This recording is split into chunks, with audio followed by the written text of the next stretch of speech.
Assalamualaikum to all my students. Hope you all are doing well. In this video I will discuss about important points related with bioenergetics. Okay, so ये सारे points मैंने आप लोग के लिए बना के रखे हैं. मैं इंशाल्लाह आज के वीडियो में मैं आप लोगों के साथ डिस्कस करूँगी.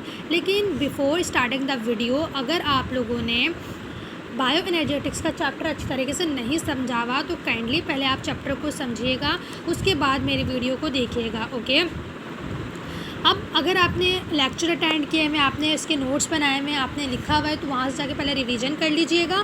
देन आप फिर इन जो मैंने पॉइंट्स लिखे हुए इनको साथ साथ मेमोराइज़ कर लीजिएगा. ओके, ये वीडियो बनाने का मकसद यही है जो मैं बनाऊँगी और जो मैंने बना रही हूँ मैं अभी और इंशाल्लाह आने वाले दिनों में बनाऊँगी, ताकि आपको ये पॉइंट्स साथ साथ जो है वो मेमोराइज़ हो जाएँ. ओके, इंशाल्लाह ये आप लोगों के लिए बहुत हेल्पफुल होगी. ओके, और मैं कोशिश करूँ कि मैं डेली बेसिस पे आप लोगों के लिए बनाऊँ. ओके, तो जाकर पहले अच्छी तरीके से इसको रिवीजन कर लें, देन आप ये आके फिर ये इंपॉर्टेंट पॉइंट्स को मेमोराइज़ कर लीजिएगा. ओके, और एक और चीज़ आपको बतानी थी कि डाउ ग्रेड्स के मैं ऑलरेडी एमसीक्यूज़ अपलोड कर चुकी हूँ, तो काइंडली आप वो जो है बीसीपी लेक्चर्स बाय इंश्योर आना मेरा चैनल, आप जो है जाकर विज़िट करें और जाकर देख एमसीक्यूज़ को सॉल्व कर सकते हैं. ओके, अगर आपको और मैं वैसे इसके अलावा और बायोएनर्जेटिक्स के एमसीक्यूज़ इंपॉर्टेंट पॉइंट्स भी डिस्कस करूँगी एंड डाउ ग्रेड्स के भी इंशाल्लाह आने वाले दिनों में एमसीक्यूज़ आएंगे. ओके, मेरा यही मेन मोटिव है, मैं डाउ ग्रेड्स के एमसीक्यूज़ आपसे शेयर करूँ एंड जो चैप्टर वाइज में इंपॉर्टेंट पॉइंट्स जो कि हम भूल जाते हैं, की पॉइंट्स होते हैं जो हमें पता होने चाहिए, वो आप लोगों के साथ इंशाल्लाह डिस्कस करूँगी. सो स्टार्ट करते हैं वीडियो को.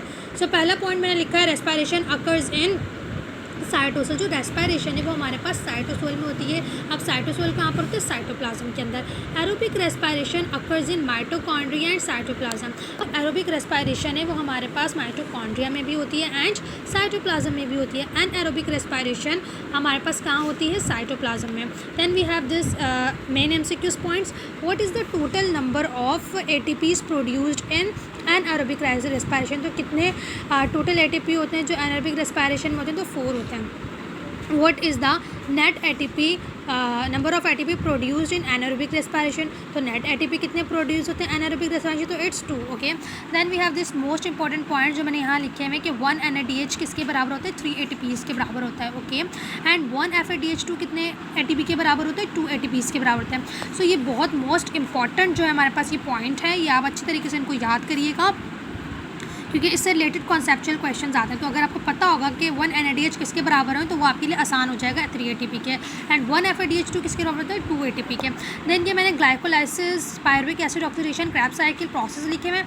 देन डायरेक्ट ATPs लिखी हुई है, NADH एंड FADH2 लिखा हुआ है. ओके, सो अगर हम ग्लाइकोलाइसिस की बात करें तो डायरेक्ट ATP 2 बनते हैं, मतलब नेट ATP. और अगर हम पायरुविक एसिड ऑक्सीडेशन की बात करें तो इसके अंदर डायरेक्ट ATP 0 नहीं बनते. इसके अलावा हम क्रैब साइकिल की बात करें तो इसमें 2 ATP बनते हैं फ्रॉम GTP. देन अगर हम बात करें ग्लाइकोलाइसिस की NADH की तो 2 NADH बनते हैं. एंड पायरुविक एसिड ऑक्सीडेशन की बात करें तो इसमें 2 NADH बनते हैं. इसके अलावा क्रैब साइकिल की बात करें तो इसमें NADH 6 बनते हैं.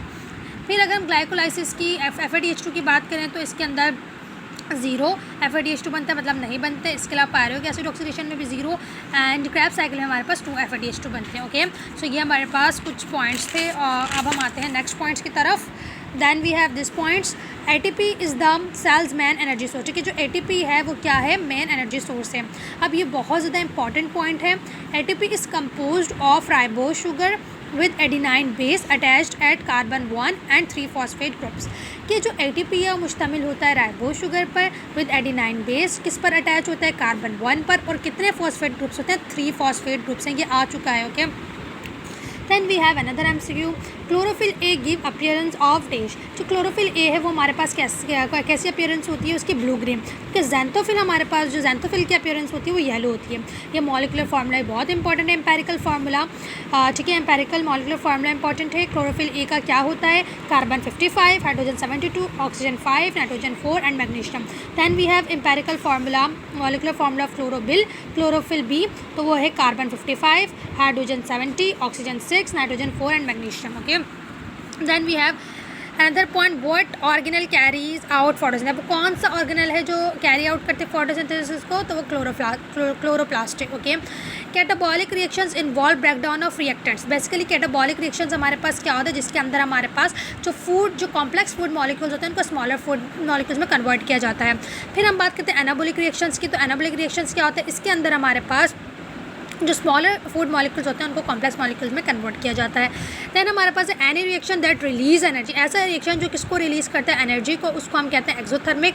तो इसका मतलब क्या हुआ कि कैटाबॉलिक रिएक्शंस हमारे पास क्या हुए, एक्सोथर्मिक रिएक्शंस हुए। Then we have any reaction that requires energy, ऐसा रिएक्शन जिसको एनर्जी रिक्वायर हो उसे हम कहते हैं एंडोथर्मिक रिएक्शंस। का मतलब हुआ कि जो हमारे पास एनाबॉलिक रिएक्शंस है वो क्या होते हैं, एंडोथर्मिक रिएक्शंस होते हैं। ओके, सो ये सारे पॉइंट्स आप लोग अच्छी तरीके से याद कर लीजिएगा। ओके, अल्लाह हाफ़िज़।